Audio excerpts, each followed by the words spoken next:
வணக்கம், நான் Hema Subramanian. Welcome to home cooking Tamil. Aloo parotta இது ரொம்ப பாப்புலரான ஒரு நார்த் இந்தியன் டிஷ். இது பிரேக்ஃபாஸ்ட்டுக்கு நிறைய சாப்பிட்றது உண்டு. இது உருளைக்கிழங்க ஸ்டஃப் பண்ணி பண்ணுற ஒரு பராட்டா. இது எப்படி செய்யுதுன்னு பார்க்கலாம். ஆலூ பராட்டாக்கு முதல்ல ஒரு பவுலில் 2 கப் கோதுமை மாவு எடுத்து அதில் 1/2 டீஸ்பூன் உப்பு, 1/2 டீஸ்பூன் ஓமம், 1 டீஸ்பூன் எண்ணெய்,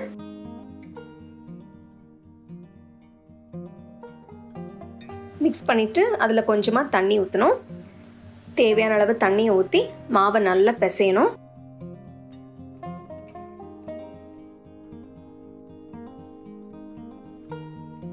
மாவை நல்லா ஒரு 10 நிமிஷத்துக்கு பிசைங்க. பிசைஞ்ச பிறகு பார்த்தீங்கன்னா நல்லா சாஃப்டாக இருக்கும்.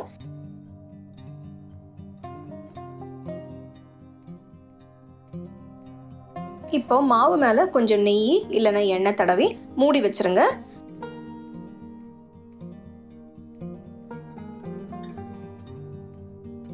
அடுத்து நம்ம உருளைக்கிழங்கு மசால் சேர்ப்போம். இதுக்கு ப்ரெஷர் குக்கரில் 4 பெரிய உருளைக்கிழங்கு எடுத்து நல்லா வேக வச்சிருங்க.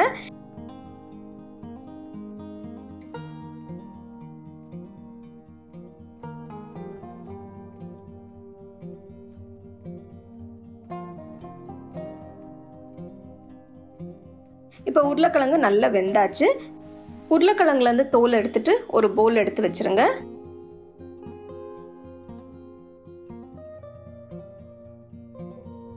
வேக வச்ச உருளைக்கிழங்க ஒரு பொட்டேட்டோ மேஷர் வச்சு நான் மேஷ் பண்ணுறேன். உருளைக்கிழங்க மேஷ் பண்ணுறதுக்கு நீங்கள் மத்து இல்லைன்னா கையில் கூட நீங்கள் அதை செஞ்சுக்கலாம்.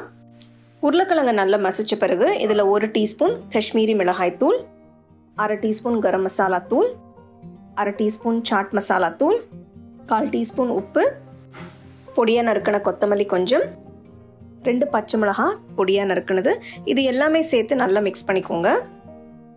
இதெல்லாம் சேர்த்த பிறகு உருளைக்கிழங்கு மசாலாவை ஒரு வாட்டி கையில் நல்லா பிசைஞ்சு எடுத்து வச்சிருங்க.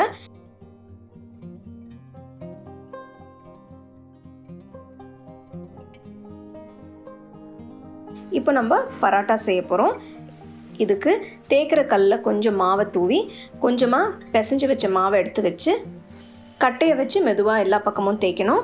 பாதி தேய்ச்ச உடனே கொஞ்சமாக அந்த உருளைக்கிழங்கு மசாலாவை நடுவில் வச்சு தேய்ச்சி வச்ச ரொட்டியை சீல் பண்ணணும். எப்படி செய்கிறேன் பாருங்கள். ஸோ இந்த மாதிரி செஞ்ச பிறகு மெதுவாக இன்னொரு வாட்டி கையை வச்சு அமுக்கி கட்டை வச்சு மெதுவாக தேய்ச்சிக்கோங்க. ரொம்ப ப்ரெஷர் போடாமல் தேய்க்கணும், இல்லைன்னா உள்ளே இருக்கிற மசாலாலாம் வெளியில் வந்துடும். ஸோ இந்த மாதிரி ரொம்ப பொறுமையாக தேய்ச்சிங்கன்னா நல்லா அருமையான பராட்டா ரெடியாக இருக்கும். ஸோ இந்த மாதிரி எல்லா பராட்டாஸும் செஞ்சு வச்சுட்டு அதுக்கப்புறம் தவா சூடு பண்ணி செஞ்சு வச்ச பராட்டாவை அதில் போட்டு வறுத்து எடுக்கணும். பாதி வெந்த உடனே 2 பக்கமே கொஞ்சம் நெய் போட்டுக்கோங்க. நெய் போட்டு சுட்டிங்கன்னா ரொம்ப அருமையாக இருக்கும்.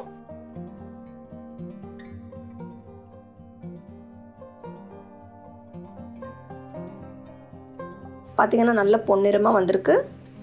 ஃப்ளேம் மீடியமில் வச்சு வறுத்திங்கன்னா பராட்டா உள்ள வரைக்கும் நல்லா வேகும். பார்த்தீங்கன்னா பராட்டா நல்ல பொன்னிறமாக இருக்குது. 2 பக்கமும் நல்லா வெந்திருக்கு.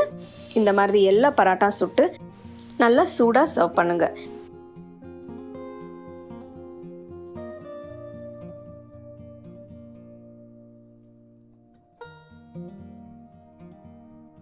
ஆலூ பராட்டா எப்படி செய்யறதுன்னு பார்த்தோம். இப்போ இந்த பராட்டா நீங்கள் ஊறுகாய் அப்புறம் தயிர் இதெல்லாம் வச்சு நீங்கள் தொட்டு சாப்பிடலாம். ரொம்ப நல்லாயிருக்கும். You can get a copy of our first edition of the home cooking book on 21 frames.